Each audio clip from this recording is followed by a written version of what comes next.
Muchas gracias de antemano por incorporarse a la sesión de hoy. El objetivo de esta sesión es poder que podamos estudiar la noticia periodística y dentro de ello pues el reportaje periodístico. Bueno, pues en principio me presento con ustedes. Creo que no me suena que hayamos estado con alguno de ustedes en alguna de las sesiones previas. Pero igual, soy Cristian Vladimir Amaya Barrera, soy estudiante egresado de la licenciatura en Relaciones Internacionales y pues ya estoy en mi servicio. Bueno, estoy actualmente en mi proceso de graduación, es decir, el proyecto de investigación, y pues igual me desempeño laboralmente en el área privada.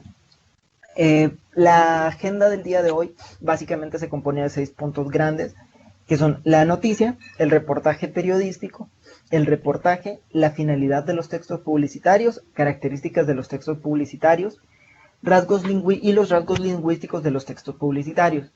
En un primer momento vamos a empezar hablando de la noticia, y para poder hacerlo vamos a ir haciendo un par de preguntas generadoras a lo largo de la presentación.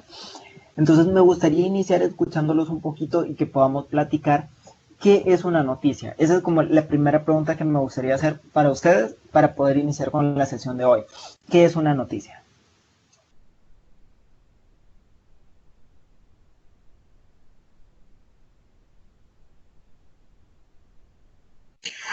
Yo creo que es un reporte o un informe de ciertos hechos. Ok, súper. Destaquemos de la participación de Manuel nos vamos a quedar con una de las partes más importantes, que es un informe de hechos, ¿sí? No, y hagamos énfasis en justamente eso, en hechos. A ver, ¿quién nos da una segunda opinión? Pueden hacerlo ya sea por el chat o dice M, un informe de hechos puntuales. Ok, ¿qué más?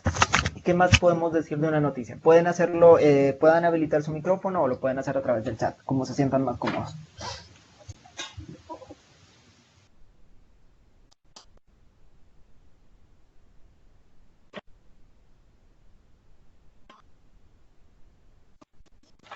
Y la segunda pregunta que traigo para ustedes es, ¿cómo se construye una noticia? Es decir, la noticia es un informe de hechos puntuales, dice por ahí Odir, cuando estamos siendo informados por alguna noticia importante, pero ¿cómo construimos una noticia? Si no me equivoco, inicia con el encabezado. ¿Ok? Bueno, en el encabezado va el título, la Uh -huh. fecha, y ¿Ok? no estoy segura si va siempre el publicador, el que lo da a conocer. Luego va el cuerpo y creo que solo eso. Ok, esos son los componentes o la estructura de la noticia. Pero, y justamente va a ser clave a la hora de cuando ustedes van construyendo la noticia, y esa va a ser la estructura que vamos a seguir. Pero por otro lado, cuando yo construyo una noticia, bueno, en un primer momento, una noticia es el relato de un texto informativo. Como ustedes decían, una noticia pretende mostrar con sus propias reglas de construcción y enunciación y que se refiere a un hecho novedoso o no muy común. Ya por ahí alguien decía, es un hecho concreto, es un hecho probablemente pues nuevo, justamente. Dice Jacqueline, es el reportaje de un acontecimiento o hecho dado.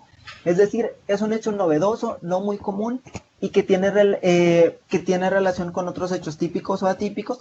Y este punto es importante, son ocurridos dentro de una comunidad o dentro de un determinado ámbito específico. Es decir, yo les podría venir y decir a ustedes, eh, venir y brindarles como noticia que se va a aprobar una nueva ley de medicamentos, por ejemplo. Yo podría decirles, equipo, buen día, la noticia de hoy es que vamos a aprobar una nueva ley general de medicamentos. Si yo lo hago de esta manera, yo realmente no les estoy diciendo nada a ustedes. ¿Por qué? Porque no lo estoy colocando dentro de un ámbito específico, sino simplemente lo suelto al aire. Esto podría ser, no sé, en China, en Singapur, en cualquier otro país, y no lo colocamos dentro de un ámbito específico. Entonces, una noticia, decíamos, es el relato de un texto informativo, el cual quiere mostrar con sus propias reglas de construcción un hecho novedoso o no muy común y que está, lo más importante, ocurrido dentro de una comunidad o de un determinado ámbito en específico. Cuando yo construyo una noticia, y este punto es importante porque nos ayuda un poco a entender cómo realizamos o qué se hace, debemos dar respuestas a 5 W más una H, es como se conoce en la Escuela Americana de Periodismo, y la vamos a conocer así en español como 5 Qs y una P. Suena un poquito raro, pero pues lo que busca es que podamos responder a través de 5 preguntas concretas toda la información sobre la noticia. Lo primero que yo tengo que poder definir cuando yo estoy creando una noticia, bueno, más bien cuando estoy construyendo una noticia para poderla compartir con el público, Mira, Marvin, qué es lo que estoy dando a conocer, es decir, qué sucedió. mira. Lo segundo que tengo que dar a conocer es a quién le sucedió.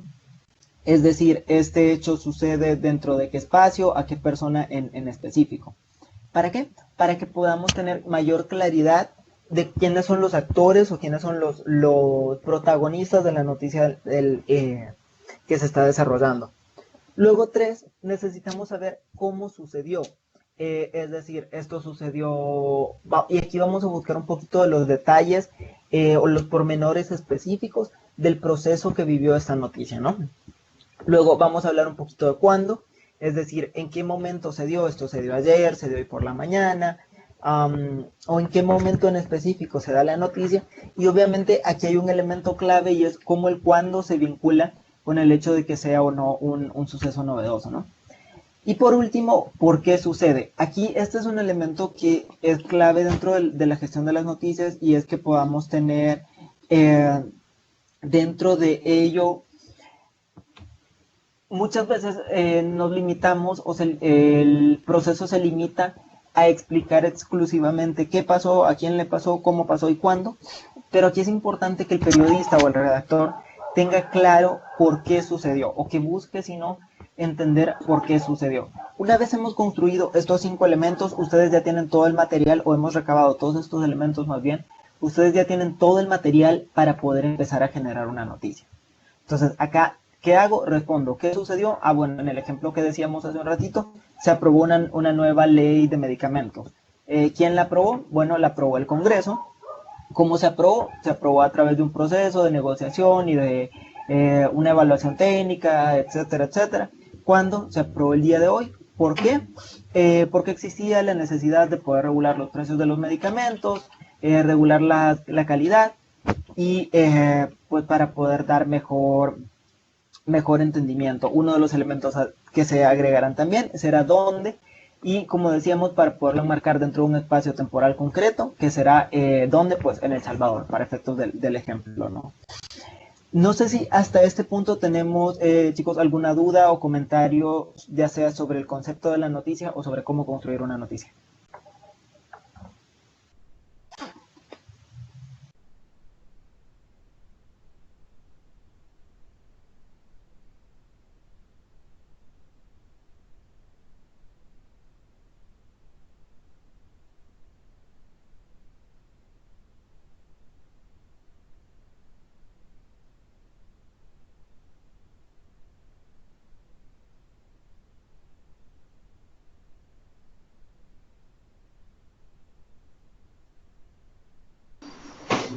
Cristian, se le ha silenciado el micrófono. Perdón, mis disculpas. Dice M, tiene que ser más que todo objetiva. Esa es una de las características y es justo lo que vamos a ver ahorita, M. Tiene, sí, un conjunto de características la noticia y de hecho es bastante amplio, pero en un primer momento estas características serán las que nos permitirán que la noticia llegue en un estado no solamente de alta calidad profesional, sino en un estado puro, y que el receptor, es decir, el público que va a tener acceso a esta noticia, pueda a partir de ello generarse su propia opinión. Entonces, en un primer elemento, la noticia debe tener la característica de la veracidad. ¿Qué es la veracidad o a qué nos suena esta característica? Ser real, ser sincera, honesta. Sí, gracias, Heise. Justamente, cuando hablamos de la veracidad dentro de las características de la noticia, nos referimos justamente a eso. La noticia debe ser verdad. O sea, yo no puedo venir en mi calidad de profesional del periodismo o de las ciencias de la comunicación e inventarme una noticia o generar una noticia falsa, como suele suceder en algunos medios que probablemente no tengan el carácter formal que se espera o el bagaje profesional, que se encuentran, ahí se encontrarán ustedes lo que ahora conocemos en redes sociales como fake news, y que tienen un objetivo muy diferente al que la noticia en su estado más puro puede tener. Luego, pues, el segundo punto que vamos a encontrar como un elemento clave dentro de la gestión de la noticia es que la noticia debe ser objetiva. El periodista no debe expresar su opinión personal dentro de la gestión de la noticia. Es decir, la noticia debe limitarse a responder las preguntas que veíamos previamente: qué, quién, cuándo, cómo, dónde y por qué. Y luego, más allá de eso, cualquier otra cosa ya no forma parte del contenido de la noticia, sino de repente ahí encontraron ustedes en algunos medios de comunicación editoriales u otras modalidades de expresión dentro de la prensa escrita o de la prensa televisiva o radial, en la cual pues el medio de comunicación expresa su opinión sobre una noticia. Pero la noticia como tal debe ser objetiva, es decir, debe ser la noticia tal cual como la entendemos, sin ningún agregado. Luego tenemos claridad. Cuando yo genero una noticia, la noticia debe ser realmente accesible, debe estar redactada en un lenguaje que pueda ser entendido por la mayor capacidad por la mayor cantidad de público, perdón. Obviamente esto no implica que voy a degenerar el lenguaje o que voy a generar deformaciones en el lenguaje, sino simplemente la noticia debe ser clara. Entonces, cuando yo creo una noticia, voy a utilizar un montón de tecnicismos y que lo van a hacer sonar así de que súper técnico y súper científico. No necesariamente. El objetivo de la noticia es que sea clara y que pueda ser accesible a todo el mundo. Dice Salvador, si no sería amarillista, ¿verdad? El amarillismo es justamente un concepto periodístico también. Digamos que por ahí no hay un enfoque formal de esta es una noticia amarillista, esta no. Pero al final, normalmente lo que vamos a conocer como periodismo amarillista es justamente aquel que pierde un poquito de la objetividad. No necesariamente son temas novedosos, sino que son temas que buscan como generar algún tipo de efecto en la población, pero que no necesariamente tienen un interés colectivo o que cumple con todas estas características. Luego, brevedad. Cuando yo genero una noticia, se busca poder mantener la atención del público, pero la atención del público en los espacios de comunicación no necesariamente vamos a poder extenderla por una hora, por ejemplo, ¿no? Si ustedes ven en los espacios de noticias con un formato profesional, ustedes encontrarán que la entrega de una noticia es bastante corta, es bastante concisa, e idealmente se limita a responder las preguntas que platicábamos hace un ratito. No sé si hasta este punto tenemos dudas o comentarios. Si voy muy, muy rápido, pues igual me detienen, por favor.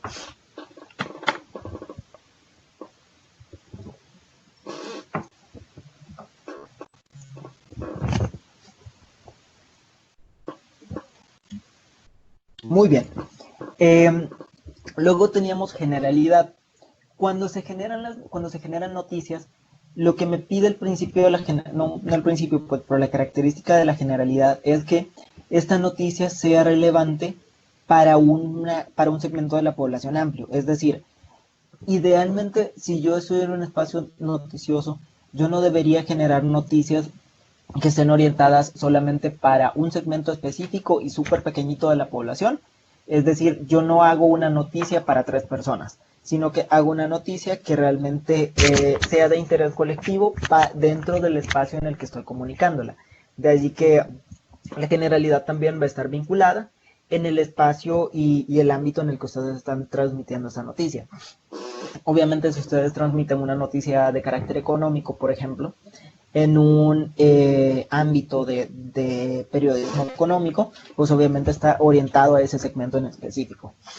6 tenemos actualidad, y esto es clave. ¿Por qué? Porque yo no voy a venir y presentarles a ustedes una noticia de hace 25 años y voy a decirles, miren, les traigo una noticia súper nueva y es, no sé, alguna noticia que se nos pueda ocurrir como ejemplo, pero que es de mucho tiempo atrás. Y que está vinculado también con la novedad. No tiene mucho sentido que se generen noticias de temáticas que ya son de conocimiento colectivo o que ya todo el mundo, sobre las que todo el mundo está hablando ya, a menos que sea para poder brindar seguimiento y un desenlace, ¿no? Pero inicialmente uno de los principios de la noticia es que ésta sea novedosa y que la población meta o el público objetivo de esta noticia pues pueda tener información fresca o novedosa. Interés humano, que implique interés para algún tipo de grupo dentro de un ámbito o de una sociedad específica, y esto obviamente busca que las noticias que estamos generando tengan un contenido que interese a todo el mundo o que interese a la mayor parte del público. ¿Para qué? Para poder mantenerlos, mantener el nivel de atención. Luego, proximidad.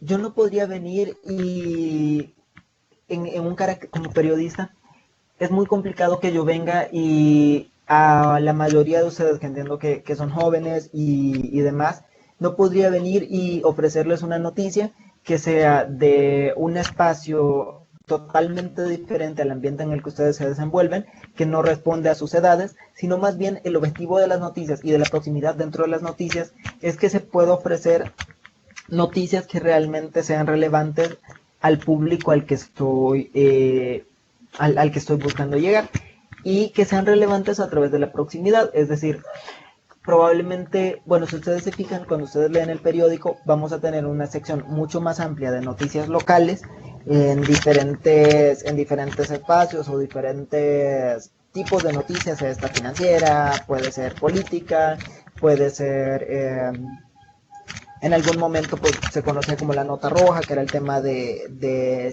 algún tipo de violencia o algo por el estilo, o algún tipo de noticias sobre criminalidad.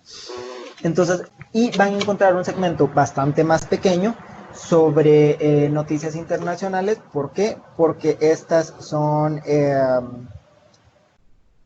tienen un objetivo mucho más distante o no responden a la lógica de la proximidad. ¿Tenemos dudas o comentarios hasta acá?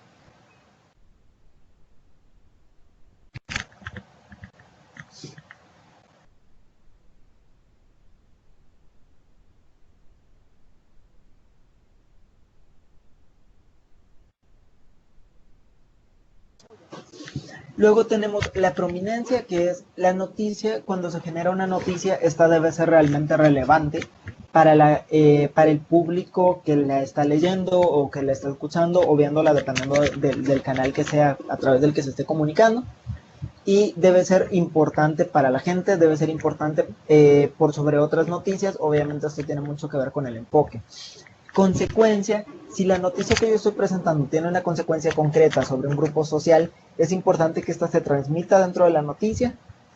Luego platicábamos hace un ratito, cuando veíamos la novedad del desenlace de las noticias. Hay muchas noticias que no se logran transmitir todas en una sola entrega. Entonces esto va a tener que ver con el seguimiento que el periodista o el equipo periodístico del medio de comunicación puedan dar para poder traer a la población o al público meta sobre el desenlace final de esa noticia. El tema tiene que tener un tema claro, un tema concreto y dentro de un ámbito específico. Es decir, cuando construyo una noticia, no será la noticia una mezcla de temas o un conjunto de cosas, sino es un tema concreto específico. Y por último, pues que puede dar algún tipo de servicio o que puede tener algún tipo de utilidad para la población. Eso en cuanto a la parte de las características. ¿Dudas, comentarios o vamos bien?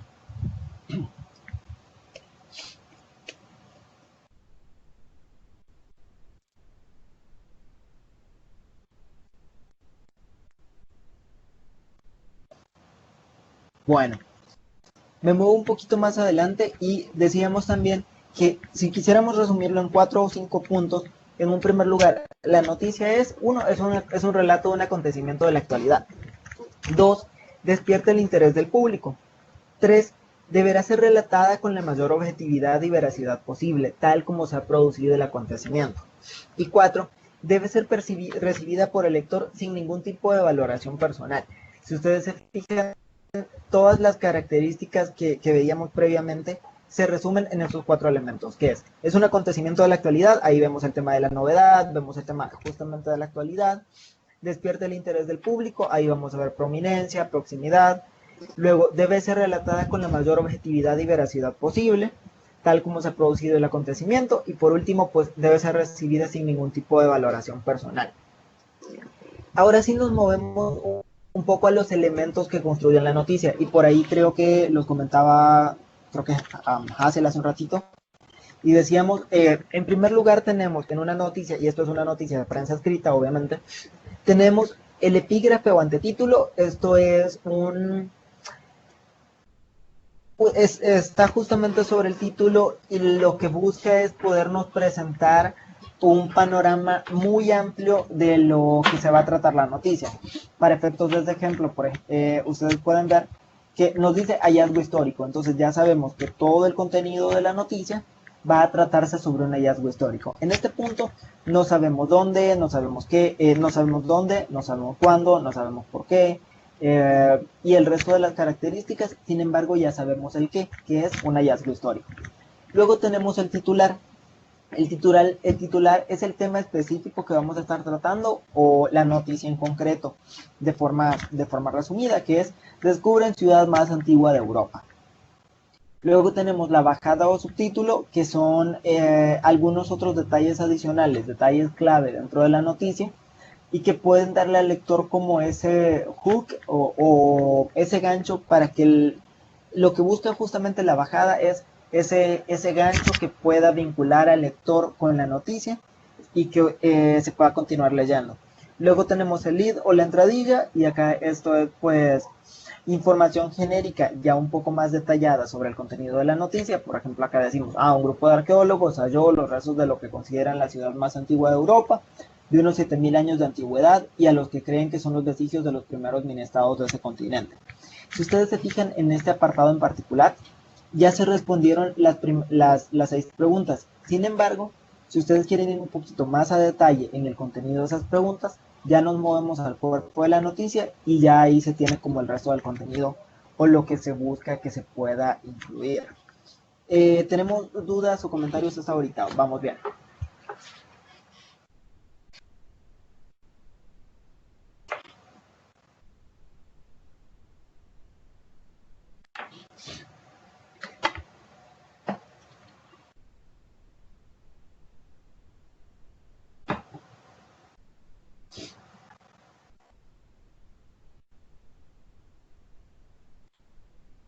Dice M, no le dan un final. Realmente va a depender del contenido de la noticia. Sin embargo, pues lo que sucede es que muchas veces vinculamos el final con una conclusión, y lo que podría llegar a pasar es que la conclusión incluya una valoración personal del periodista sobre lo que estamos escribiendo, y queremos evitar que se incluya una valoración personal, ¿no? Entonces aquí concretamente lo que se va a buscar es que se describan los hechos con esta estructura, y en cuanto usted termina de escribir los hechos, pues ahí finalizará la noticia. Pero no va a tener como un final en carácter de conclusión, por decirlo así. No sé si respondo a la pregunta, M, o...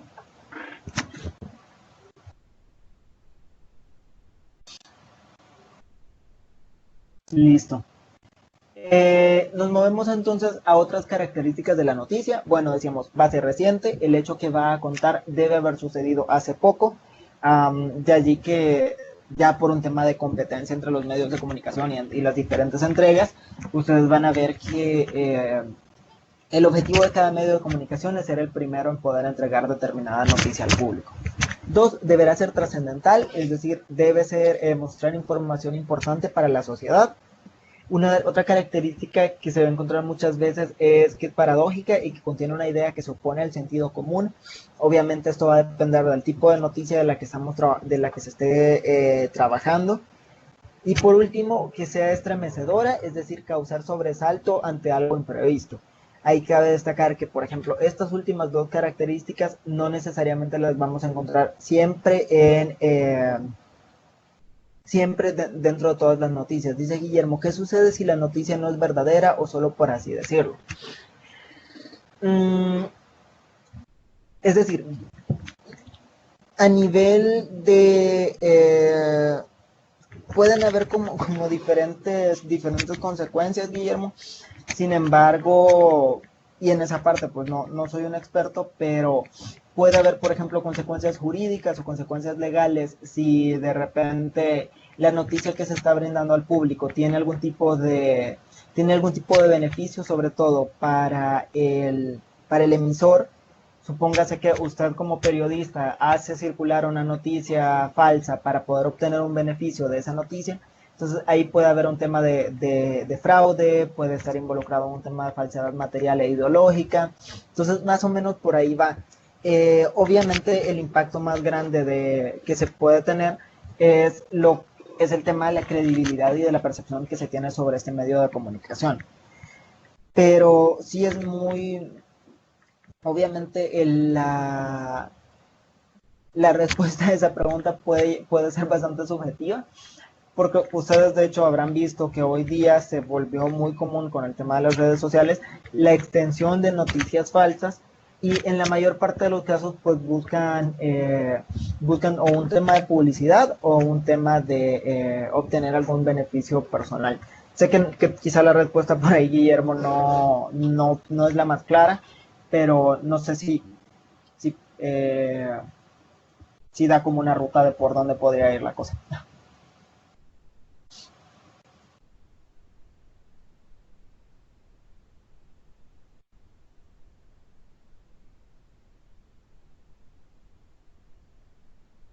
Bueno, me muevo un poquito más en la temática y nos movemos a otro apartado dentro siempre dentro del proceso de comunicación o dentro del periodismo, y es el reportaje periodístico. Y acá abro de nuevo el foro para ustedes y me gustaría que me cuenten qué sabemos sobre un reportaje. Ya platicábamos hace un ratito de una noticia, pero ¿qué sabemos de un reportaje y cuáles son sus características? Y me gustaría escucharlos un poquito, así que los invito a que puedan abrir su micrófono y me comenten sus opiniones.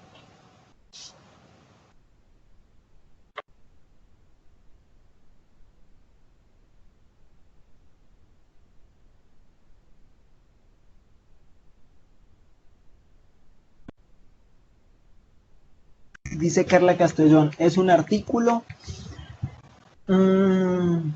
Sí, puede ser presentado como un artículo dentro de un medio de comunicación, un medio de comunicación de prensa escrita. Luego dice creo que a este se le da una conclusión. Sí puede tener una conclusión, más que nada tiene un desenlace. Guillermo dice que sea breve. En el caso de un reportaje es un poquito más extenso, ya lo vamos a ver un poquito más adelante. Puede ser también que sea condensa, o sea, que sea buena información y sea muy rápidamente, en donde se capta la atención del lector y así provee información inmediata para situarse en el contexto de la investigación. Y sería también el cuerpo del reportaje, serían algunos de los elementos. Ok, súper, gracias Odir. Entonces, ¿qué diferencias encontramos hasta ahorita en una noticia? Entre una noticia y un reportaje. ¿Qué le suena por ahí que podríamos encontrar entre una noticia, que ya la vimos a detalle, y con base en lo que ustedes conocen de los reportajes?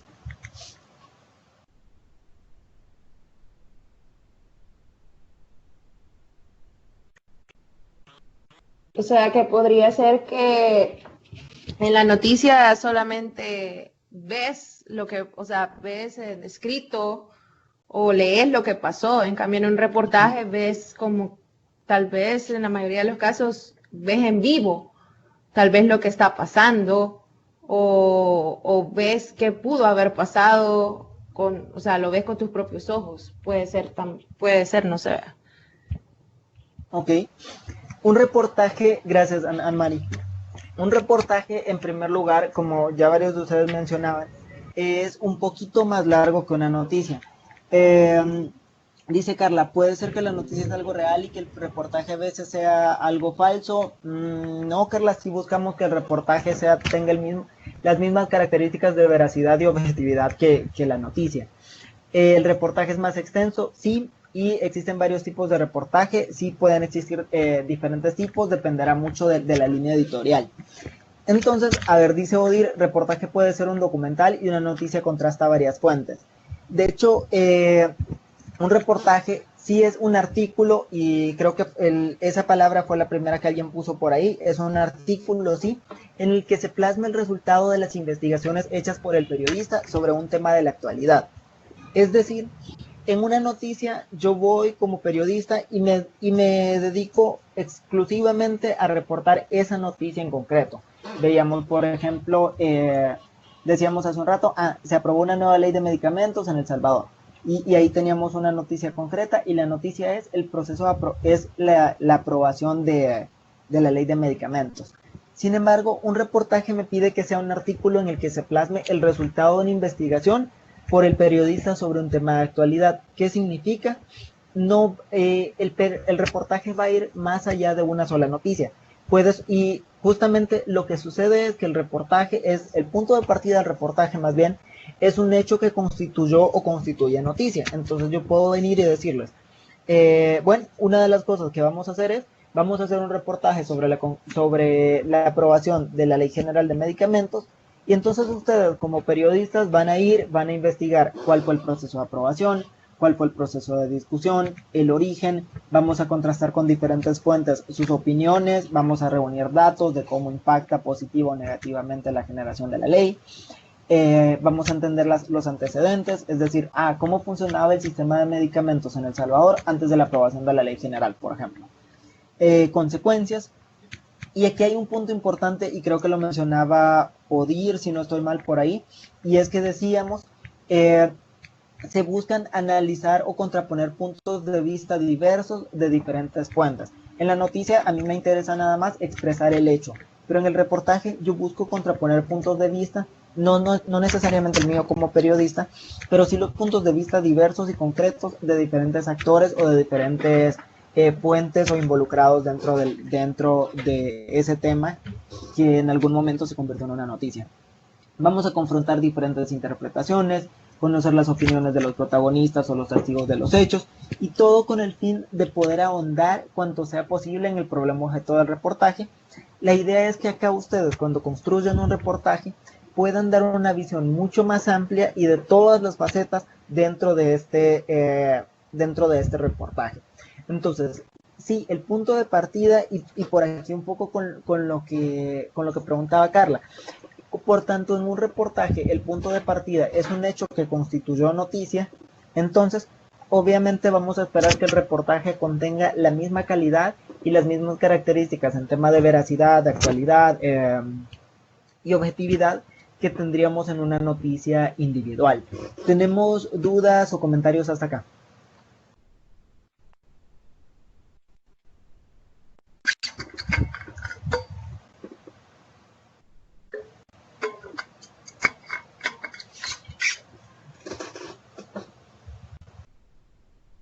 Ok, súper, gracias Marvin, gracias Carla. Me muevo un poquito más adelante y vamos a encontrar dentro de las características del reportaje, ya ven que con la noticia era una lista gigantesca. En el reportaje vamos a encontrar dos características concretas. Uno, el reportaje debe ser exhaustivo, es decir, ustedes deben agotar toda la información posible. Si ustedes tienen 10 fuentes, la idea es que ustedes accedan a esas 10 fuentes para la construcción de su reportaje. Y podamos contraponer la información de estas 10 fuentes, ¿para qué? Para poder tener mayor nivel de profundidad. Y luego tenemos objetividad. El reportaje debe ser objetivo. Aún dentro del reportaje no tenemos o no incluimos la opinión del periodista, no incluimos la opinión del medio. Sí puede pasar, y este quizás es un tema que ustedes deben tener en cuenta, y existe algo que se llama línea editorial, que es desde donde el medio de comunicación escribe o desde donde plantea las noticias, ¿no? Entonces eso va a tener mucho que ver con la forma en que se redacta, el enfoque en el que se redacta, pero lo más importante es que el reportaje sea objetivo y el contenido que se exprese sea lo más apegado posible a los hechos que se están investigando. Ahora, nos movemos un poquito más adelante, y es ¿cómo hacemos un reportaje? Bueno, ya en la noticia bastaba con que ustedes definieran el tema, fuesen e investigasen con las fuentes y respondíamos 6 preguntas. Acá vamos a tener 7 pasos clave. El primero es definir el tema de la investigación. Ustedes van a definir, y acá nótese que esto es en una primera instancia, vamos a identificar los temas posibles teniendo en cuenta la relevancia que puedan adquirir en determinados contextos. Por ejemplo, cuando ustedes deciden hacer un reportaje, probablemente no van a hacer un reportaje sobre algo que fue noticia, y vuelvo y repito, hace 20 años y que probablemente no tiene relevancia en este punto. Pero sí puede pasar que ustedes decidan hacer un reportaje sobre algo que pasó hace mucho tiempo, pero que se vuelve relevante por una noticia de la actualidad. Entonces, el primer elemento es definir cuál es el tema de la investigación. Es necesario, decíamos, que hagamos una pequeña lista de temas posibles, empecemos a hacer como un crossover de cuáles nos pueden funcionar y con base en la relevancia que puedan tener. 2. Definimos las fuentes de información. Es importante que cuando ustedes realizan su investigación para poder generar un reportaje, ustedes tengan claras cuál es la información existente sobre este reportaje. Y la idea es acá que ustedes no tengan que ir, que su reportaje realmente pueda ofrecer algo nuevo y no caigamos en reiteraciones sobre elementos que ya se dijeron antes. Aquí quizá uno de los elementos más importantes es que dentro de las fuentes de información siempre, el principio general es que siempre alguien ya va a haber escrito algo sobre el tema. Entonces, ¿esto qué nos dice? Bueno, si alguien ya escribió algo sobre el tema, pues probablemente vamos a poder encontrar información al respecto. Dice M, y podemos agregar opiniones o puntos de vista de profesionales en el tema. Sí se puede, y pues van a entrar en el carácter de una fuente, es decir, se considerarán una fuente del reportaje. 3. Selección y análisis de las fuentes de información. Se jerarquiza la información existente. Cuando hablamos de jerarquizar la información, debe entenderse que no todas las fuentes de información van a tener el mismo nivel de importancia. ¿Por qué? Porque esto va a depender del enfoque del reportaje y de la temática. Por ejemplo, supongan que ustedes están haciendo un reportaje sobre la escasez de agua en determinada comunidad y quieren que su reportaje inicie con una explicación de por qué el agua escasea en esta comunidad. Entonces, probablemente en ese apartado, la fuente más valiosa va a ser un enfoque técnico que nos diga, en esta comunidad el agua escasea porque hay contaminación de los mantos acuíferos y etcétera, ¿no? Entonces, ahí hay una fuente que probablemente va a estar mucho más arriba en la jerarquía que, por ejemplo, de repente, no sé, las consultas que ustedes puedan realizar con la comunidad. Entonces, ahí la jerarquización realmente va a depender mucho del enfoque que se esté haciendo. No quiero decir que las entrevistas que ustedes realicen con la comunidad o algo por el estilo van a tener la menor importancia, sino más bien que va a depender depende concretamente del enfoque que ustedes estén dando y de qué tipo de información se pretende presentar en el reportaje. También ahí es clave entender que lo más importante es que la información esté lo más apegada posible a lo que extraigo de las fuentes. Ya es dependiendo de la jerarquía en la que las coloquemos. 4. Se determinan las áreas más débiles en información. Aquí es importante que ustedes, cuando construyan su reportaje, tengan claro qué elementos han elidido, es decir, qué elementos la gente probablemente no ha tocado antes, y tratar de determinar las causas de esa situación, darles la cobertura a esta situación para poder otorgar originalidad a la exposición. Dice Hassel, se jerarquiza como fuentes primarias y fuentes secundarias. Sí, y obviamente van a depender del enfoque que se tenga y del nivel de acceso a información que puedas tener. Es decir, también va a depender si es información crítica o información clave dentro de tu reportaje o es información complementaria que te va a permitir explicar un poquito mejor la temática que se está viendo. Y luego, pues, decíamos, se determinan cuáles son aquellas áreas débiles en información para poder ubicarlas y poder ubicarlas, cubrirlas y que éstas puedan tener, que nuestra exposición dentro del reportaje tenga mayor originalidad. ¿Tenemos más dudas o comentarios de momento?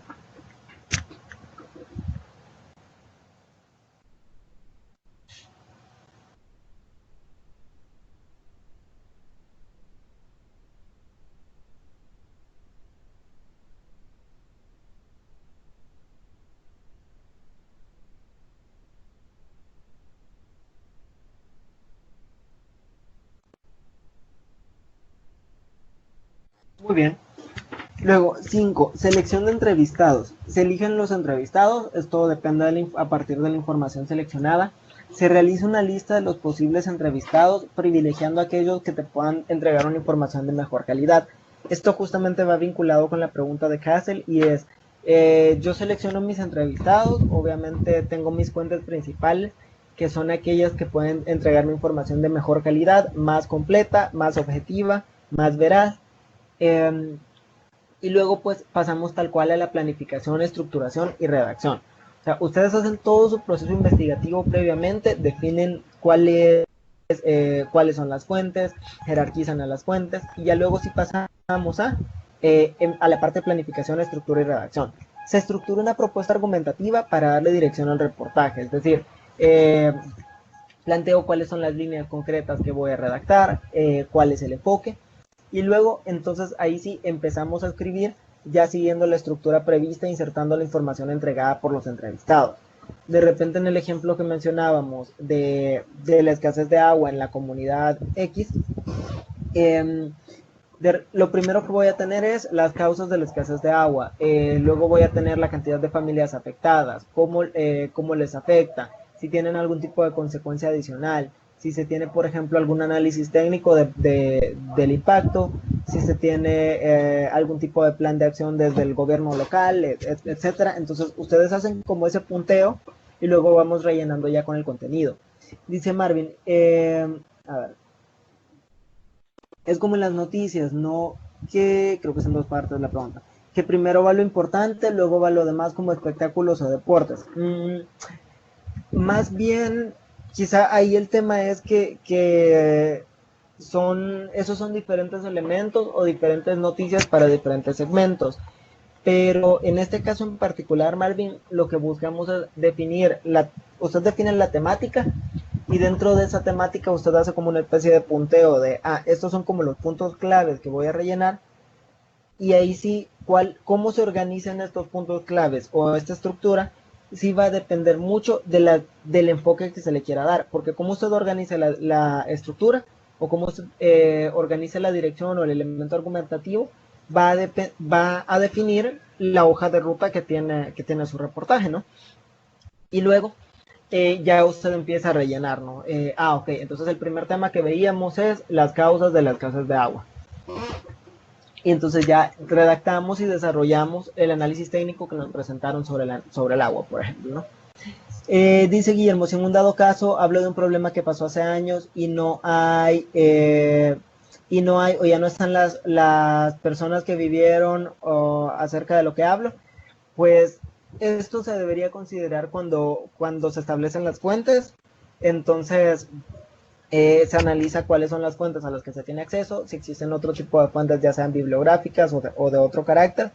Entonces todos esos elementos usted los va a considerar en su paso 2. Entonces esto le va a dar de alguna manera también qué tan viable es ejecutar ese reportaje o qué tan objetivo o más bien también qué tan importante podría ser expresar esa información. Dice cómo desglosar el tema en subtemas. Sí, podrían ser considerados subtemas, que son justamente los que van a dar la estructura dentro del proceso. ¿Tenemos alguna otra duda o comentario?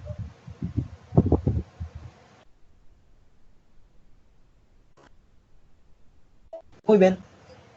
Eso en cuanto a la parte de los reportajes. Me muevo al último tema que traigo para ahora, que es la parte de los textos publicitarios. Entonces aquí sí, si se fijan, ya saltamos de un enfoque totalmente diferente de las noticias, los reportajes, nos movemos a otro apartado dentro de los medios de comunicación, que son los textos publicitarios. Entonces abro de nuevo el foro para ustedes y me gustaría que me comenten qué es un texto publicitario y cuál es su estructura.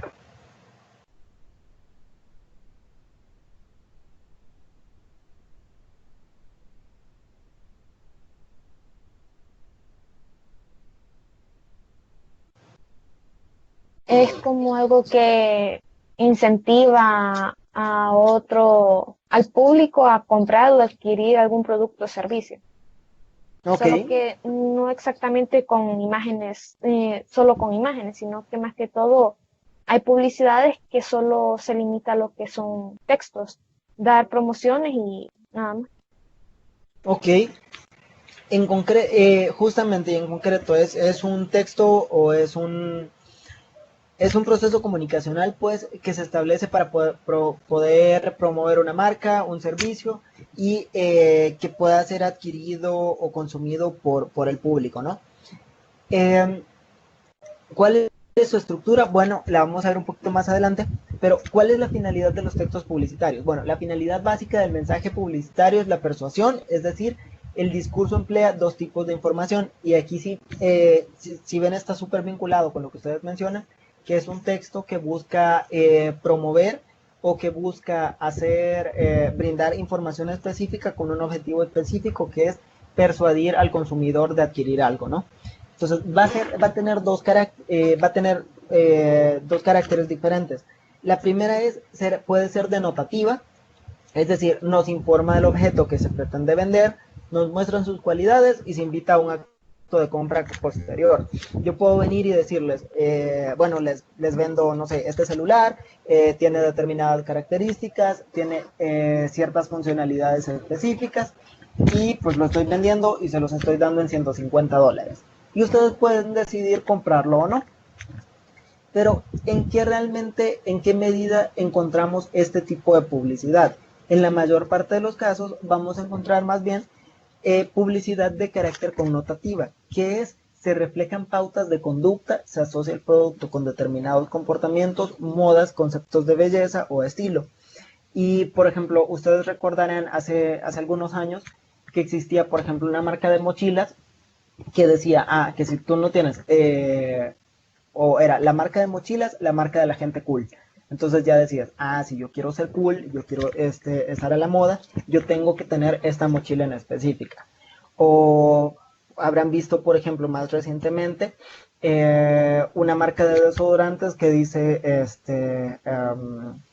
el desodorante del hombre fuerte o algo por el estilo. Entonces, ¿qué se hace? Es de carácter connotativo, es decir, se asocian pautas de conducta o se asocia el producto el producto que estoy tratando de venderles con un comportamiento específico, una moda, un concepto de belleza o algún concepto de éxito, ¿no?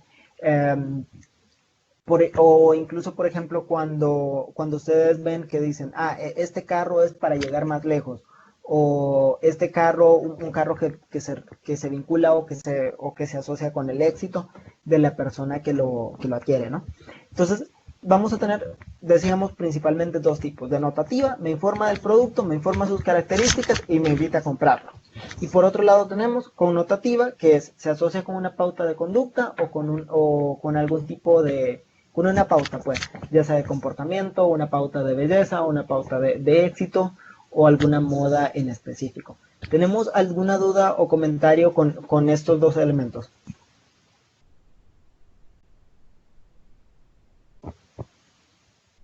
Dice, también puede ser para apoyar una campaña u organizaciones.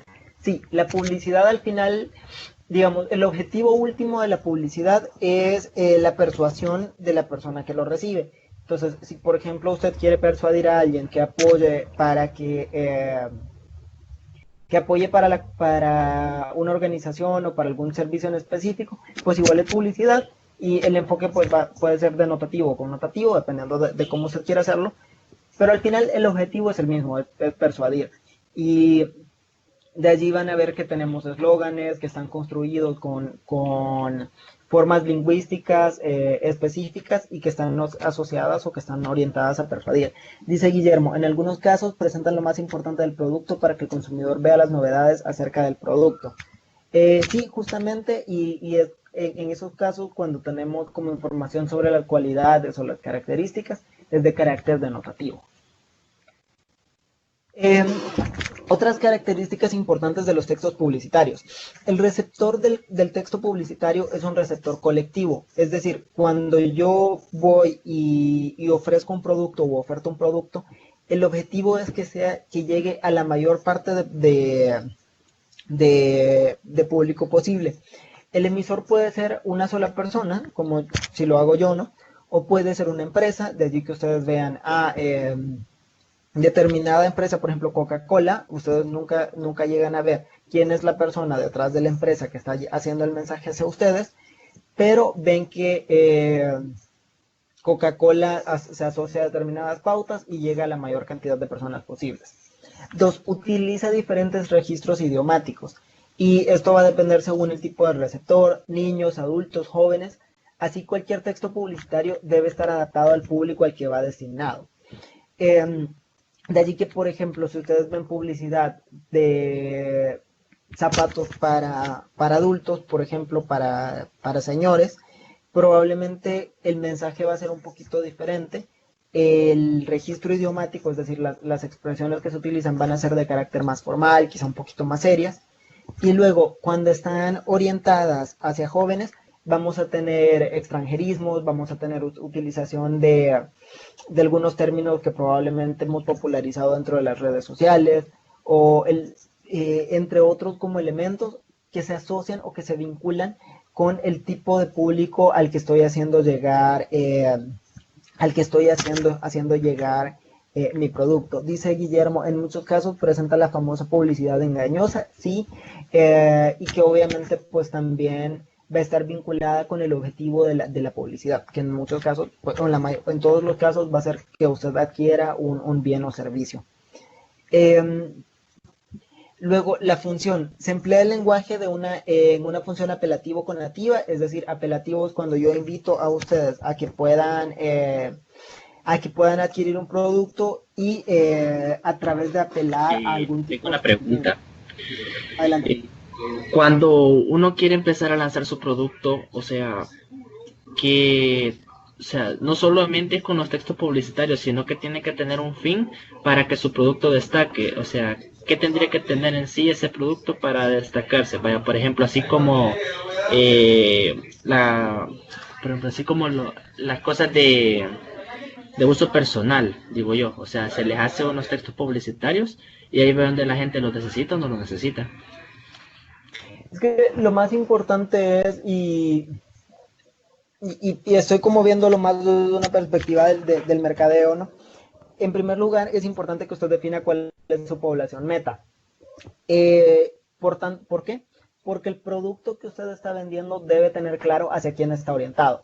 Es decir, yo defino mi producto, defino a quién se lo quiero vender, y una vez yo defino a quién se lo quiero vender, entonces ahí ahí se va a empezar a vincular, por ejemplo, con los registros idiomáticos, que es cómo yo lo presento a la gente. Luego de repente usted va a querer hacerlo de una forma connotativa, donde usted quiera vincular este producto que está haciendo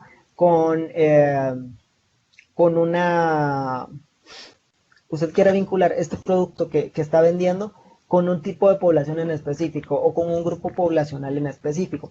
Y justamente hace un par de días veía por ahí una película, y quizá el ejemplo vale la pena traerlo a colación, sobre un escenario hipotético donde la gente nunca logró generar la capacidad de mentir o de expresar las cosas de otra forma que no fuera la forma concreta en que se venden, ¿no? Entonces se vendía determinado producto y lo que el vendedor decía era, este producto es agua azucarada con agua endulzada con colorante. Entonces probablemente cuando se hace desde esa forma el producto no se va a vender. Sin embargo, cuando usted lo hace de una forma connotativa, se sugestiona y es, este producto te va a producir energía, o por ahí van a ver ustedes, recordarán por ahí el caso de Red Bull, Red Bull te da alas. Entonces, lo primero es, se define la población meta a la que usted lo quiere vender. 2, con base en esta población meta, usted define cómo quiere llegar a ellos, si quiere presentar el producto y que se venda, o si quiere asociar este producto a alguna cualidad o alguna pauta en específico. Si es una pauta de belleza, si es una pauta de comportamiento social, si es una pauta de cómo se entiende el éxito en este grupo poblacional, o si pues quiere vender por la calidad de su producto y de cómo esto va a ser positivo para ellos, utiliza una función denotativa y dice, yo vendo desodorantes y tienen esta calidad por esto, esto y esto, ¿no? Entonces, depende también del tipo de producto, cómo usted lo quiera hacer. y qué tan novedoso puede ser este para que valga la pena y la gente decida comprar algo diferente a lo que ya hay en el mercado. No sé si por ahí resuelvo la duda, Ode. Sí, gracias. Ok.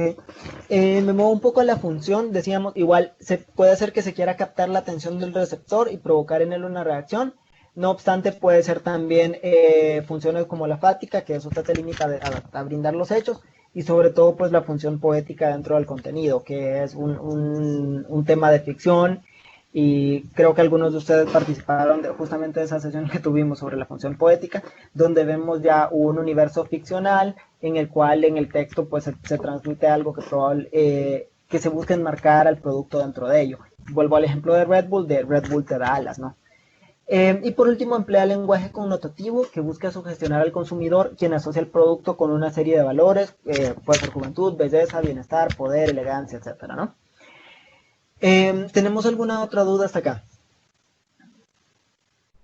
A ver, dice...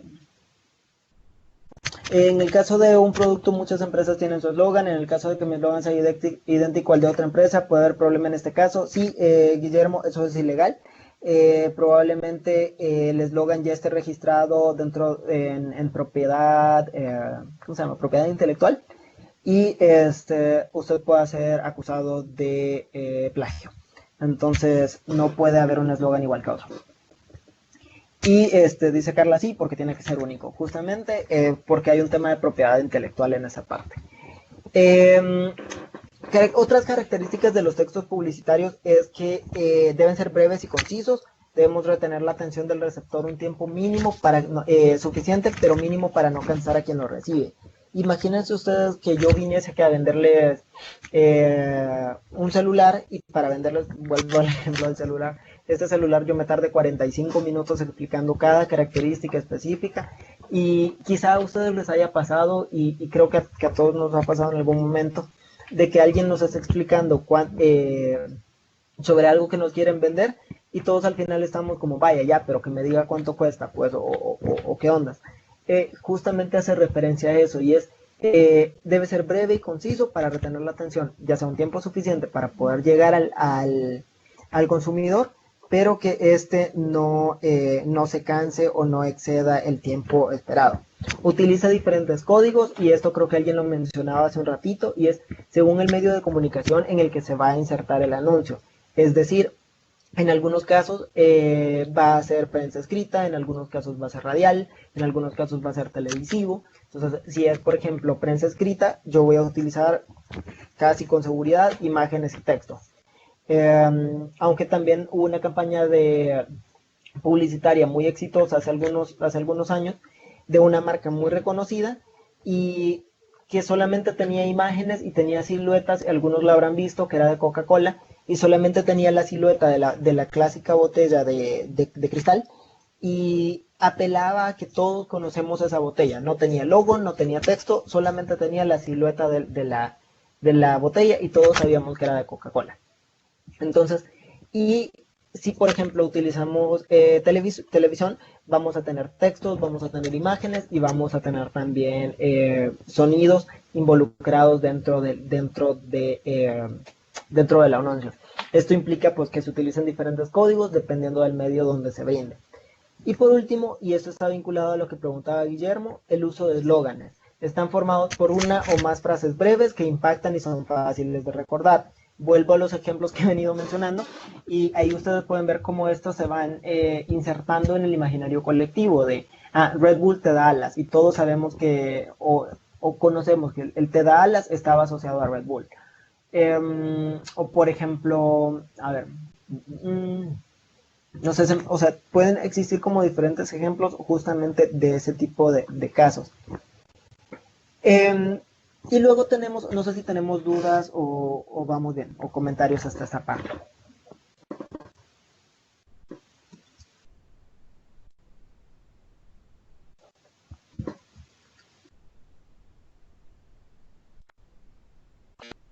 ¿No? Bueno.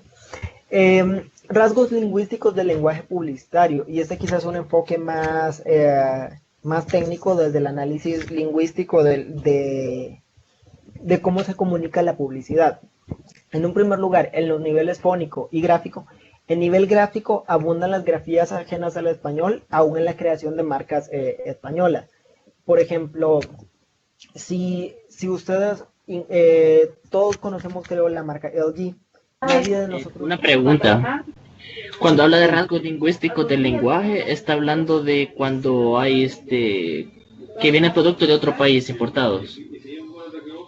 No, hace referencia a cómo el lenguaje se construye dentro del lenguaje, o a qué características del lenguaje se utilizan dentro del lenguaje publicitario. No sé si tiene sentido. Es decir, dentro del lenguaje usted tiene diferentes características que pueden ser en niveles fónicos, en niveles gráficos, morfosintáctico, de cómo se construyen las palabras y las frases. Entonces, de todos estos niveles, dentro del lenguaje publicitario se utilizan como características específicas. Entonces, cuando analizamos los rasgos lingüísticos, son qué características de estas o del lenguaje se utilizan en el lenguaje publicitario. No sé si tiene sentido.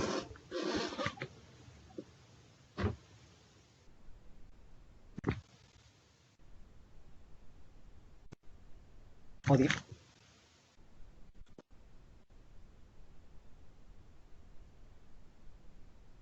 Ok, bueno, entonces decíamos, por ejemplo, en el nivel gráfico abundan las grafías ajenas al español en la creación, aun cuando son de marcas españolas. Y les ponía el ejemplo particular de LG. Probablemente nadie de nosotros conozca la marca de celulares, lavadoras y otros electrodomésticos, LG como LG. Y luego, si ustedes desglosan esta parte, el eslogan de la marca es Life's Good. Entonces, si ustedes se fijan, es la utilización de una grafía ajena al español, es una grafía inglesa, dentro de una marca que se vende para un mercado hispano, ¿no? O para un mercado hispanohablante. Lo mismo pasará, por ejemplo, con McDonald's, pasará lo mismo con algunas otras marcas, como las mismas marcas de celulares, etc. El tema acá es al final que dentro en el nivel gráfico tenemos esa abundancia en la publicidad. O vuelvo al ejemplo que les daba hace un rato, las mochilas Go, que decían, es para la gente cool. Entonces, la expresión cool no es una expresión del lenguaje español, sino es una expresión que prestamos del inglés y que se utiliza en la publicidad para poder acceder a un segmento poblacional o poder asociarlo con una pauta de comportamiento específica. Luego, los recursos fónicos, y aquí sí va más de cómo suenan las palabras y de cómo las utilizamos.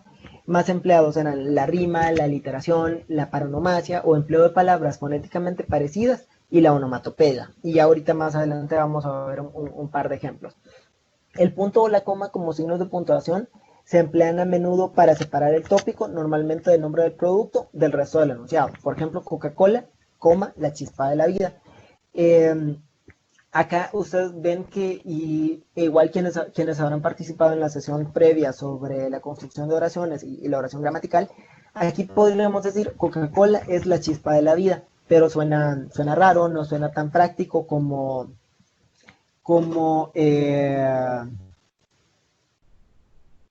se esperaría, sino más bien es Coca-Cola, la chispa de la vida. Hassel dice isotipo, imagotipo y logotipo. No estoy seguro a qué hace referencia tu pregunta, Hassel. O más bien, ¿cuál es la pregunta? No, me refiero a que con esto de los rasgos lingüísticos del lenguaje, abarca eso. Ese es el punto conciso. El contenido de ello puede estar vinculado al rasgo lingüístico del lenguaje. Sin embargo, más bien, en este caso lo que se busca estudiar es cómo se expresa la relación de la marca en el mensaje concreto hacia el consumidor. Obviamente algunos de estos estarán presentes en el logotipo. Por ejemplo, el caso particular que veíamos de LG, por decir algo, usted ve el logotipo de LG es la LG y rodeado por el eslogan de Life is Good. Entonces, sí puede estar vinculado, dependerá mucho del concepto publicitario, del enfoque, del tipo de campaña, etcétera. Entonces, estos más bien son componentes gráficos, lo que usted menciona son los componentes gráficos de la construcción de la marca y que están respaldados por los rasgos lingüísticos que se presentan hacia el consumidor. No sé si por ahí tiene sentido. sí, gracias. A usted. Muy bien, y luego pues decíamos, aquí traigo un par de ejemplos, ustedes ven la literación, algo pequeño, algo sencillo, algo genial. Acá tenemos la repetición de palabras para, a lo largo de la frase para poder expresar algo en específico. Luego tenemos la rima, que esto es igual será muy frecuente, ¿no? Y es, no te pases de frescura y ajusta la temperatura. Este es una publicidad del Ayuntamiento de Valencia. Paronomasia, esto hace referencia también, a diferencia de la literación, donde usamos palabras similares, en la paronomasia utilizamos sonidos similares, pierda peso sin que le pese. Y por último, la onomatopeya, personalmente es mi favorito, es la expresión gráfica o en texto de sonidos que no pueden... es la representación de algunos sonidos que no necesariamente se expresan de esta manera. Por ejemplo, y aquí abro un poquito la consulta, ¿no? ¿Qué hacen un conjunto de zetas? Z, Z, Z, Z, Z, Z, Z. Probablemente hoy día todos sabemos que está vinculado a una representación de sueño, ¿no? Es decir, no es un sonido en específico que podamos expresar. Sin embargo, justamente dice Guillermo, como dicen Guillermo, como dice Alexandra, hacen referencia a dormir. Entonces, si ustedes ven aquí en la parte de abajo, ¿qué dice? ¿Qué nos dice? Z, Z, Z, Z, Z, está durmiendo, hasta que se va convirtiendo. Esta Z se convierte en la N de Nescafé. Ahí hay un juego gráfico que está vinculado a lo que comentaba Hassel. Se convierte en la N de Nescafé. No hay nada más que lo vincule y luego nos dice Nothing wakes you up as Nescafé. Entonces ahí ya hay, igual hay un tema connotativo donde nos está vinculando el café a la sensación de estar despierto y del impacto que puede generar, ¿no? ¿Tenemos dudas o comentarios hasta acá?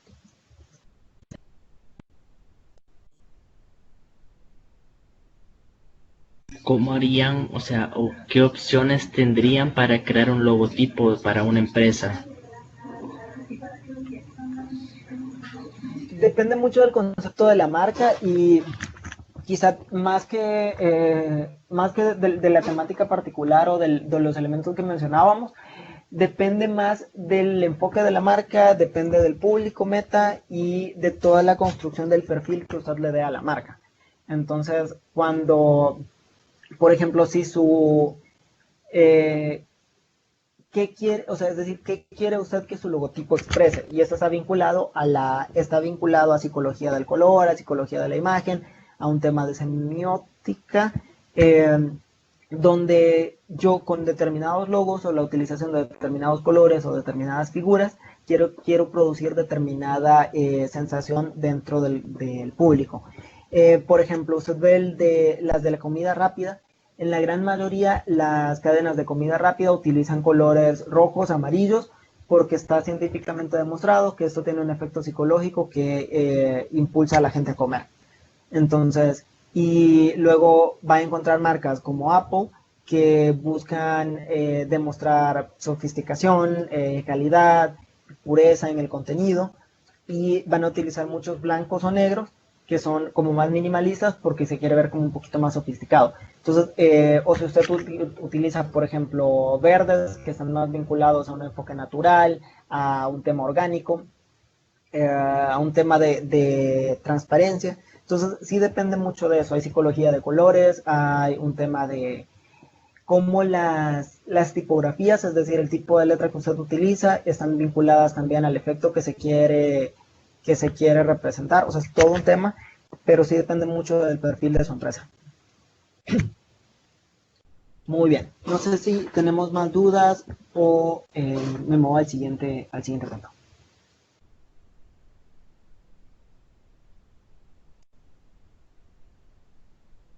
Listo. En el nivel morfosintáctico, pues lo que vamos a encontrar, y aquí siempre es como de la parte técnica del lenguaje, siempre los rasgos lingüísticos. Uno, la ausencia del núcleo verbal.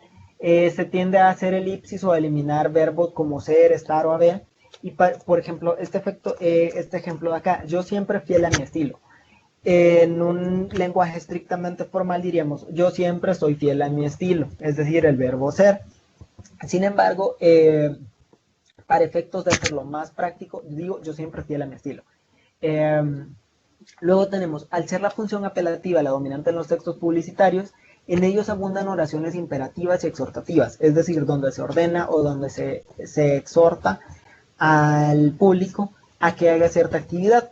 Y esta suele ser muy frecuente, y es busque, compare, y si encuentra algo mejor, cómprelo. ¿Qué me dice? En el fondo busca decirle al consumidor que probablemente no va a encontrar algo mejor. Caso contrario, yo no le diría, mire, vaya a comprar el otro producto. ¿Por qué? Porque yo estoy asumiendo que no hay algo mejor. Luego, abundan también las oraciones exclamativas y las interrogativas retóricas. ¿Te gusta conducir? ¿O quieres llegar más lejos? Aunque a menudo la interrogativa va a una orden indirecta. ¿Hasta cuándo vas a esperar para vestirte de verano? O ¿estás listo para estás listo para el verano, por ejemplo? Que es una de las cosas que suelen verse en transiciones a vacaciones, por ejemplo. Que son preguntas que lo que buscan es generar un impacto, y es una pregunta retórica, en el consumidor. Luego, utilización de fórmulas de tratamiento adecuadas al tipo de consumidor. Señoras y señores, el nuevo Audi. Yo no vendo un Audi, por ejemplo, a un segmento poblacional, que es un producto muy caro, entonces lo asocio a cierto segmento poblacional en específico. Y luego, Wranglers. Resiste si tú resistes. Eso también hace referencia a cómo se vincula con el consumidor y a un segmento poblacional también, que en el caso de Wrangler, que son pantalones, buscan plantearse como pantalones sólidos, resistentes, etcétera, ¿no? Destaca también el uso de elementos identificadores como son los prefijos, Supercrédito Santander Central Hispano, los sufijos, Libretón BBV, el artículo más lo objetivo, lo bueno sabe bien, lo mejor para el hombre, el comparativo de superioridad o el superlativo, Dixon, lava más limpio, o el turrón más caro del mundo. Es decir, si se fijan, hay por ahí un par de hipérboles que pueden exagerar un poco las cosas, y ustedes podrían decir realmente es el turrón más caro del mundo, pero es el planteamiento, ¿no? O podrían decir el mejor café del mundo, y hay también un tema de intensificador. La repetición de elementos, Samaisa, el café. Y el indeterminado de un todo más un todo, ¿no? De repente todo un coche, es decir, sí, ya sabemos que es todo un coche porque tiene todos sus elementos, pero lo que se busca es expresar que las características que este elemento tiene es las características del coche ideal, por ejemplo. No sé si tenemos dudas con esta parte.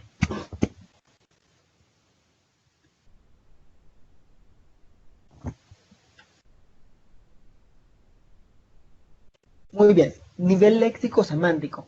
Acá tenemos la abundancia de prefijos cultos, es decir, bio, extra, ultra, extra plana, biodegradable, ultra ligera, que estos son muy, muy frecuentes, pero acá son, a diferencia del anterior, aquí teníamos ciertos prefijos o sufijos que eran intensificadores. Acá más bien son prefijos cultos que se asocian con un tema, gracias Marvin y Kate, se asocian más bien con un tema técnico, ¿no? Biodegradable, ultra ligera, ultra plana, etcétera, ¿no? Luego, uso de sufijos extraños a la lengua, matic, ex, ax, credomatic, citromatic, flex, cuando acá podremos estar hablando de flexible, ¿no? Por ejemplo. Incorporación de extranjerismos, udehud, pujon, just do it. Entonces acá por ejemplo estamos hablando de agua de rosas, estamos hablando de para hombres, estamos hablando de solo hazlo, pero estamos utilizando más bien extranjerismo. ¿Por qué? Porque pretenden apelar a un segmento poblacional también. Uso de tecnicismos científicos con valores positivos, bifidus activo, HP neutro, alcaloides y estas palabritas que son términos científicos y que probablemente no siempre conozcamos el significado, pero que suenan positivas y que buscan medir un impacto concreto. De repente, por ejemplo, por un lado, ustedes van a ver que hay champús que se venden porque están asociados al hombre, y por otro lado van a tener champús que se venden por el tipo de pH que tienen, por tanto generan impacto positivo en el control de la caspa, ¿no? Creación de neologismos por derivación, ligereza, danonino, es decir, son elementos que están vinculados o que de alguna manera se extraen de alguna palabra en particular. El ejemplo de danonino, el creador de la marca se llamaba Daniel, de Daniel pasó a ser Dan, y en su casa le decían Danon y creó la marca Danonino, ¿no? Juegos con frases hechas, refranes y expresiones latinas. El dinero no da la felicidad, gástatelo. Mejora tu tren de vida. Y así no. O sea, ese tipo de frases que ya están elaboradas y que nos permiten de alguna manera también expresar algo, ¿no? Algunos de ustedes habrán visto el de no esperes para mañana por lo que puedas comprar hoy. Y básicamente, pues ese es el material que yo traía preparado para ustedes el día de hoy. No sé si tenemos alguna duda o comentario adicional.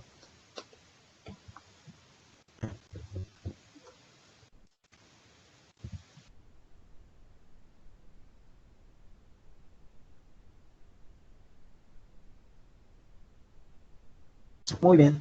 A ver, creo que alguien un mensaje. Todo bien, dice. Ok, listo, Mónica, gracias. Bueno, sin nada, pues no se tiene ninguna otra duda, pues les dejo por acá mis datos. Si alguien necesita algo más, pueden encontrarme en el correo de la universidad y cualquier cosa estoy a la orden. Que tengan todos muy bonita noche. A ver, dice Guillermo, cuando el último... Uy. Sí, por ejemplo, ese caso que menciona Guillermo es un muy buen ejemplo. Listo, muchas gracias, que tengan muy bonita noche.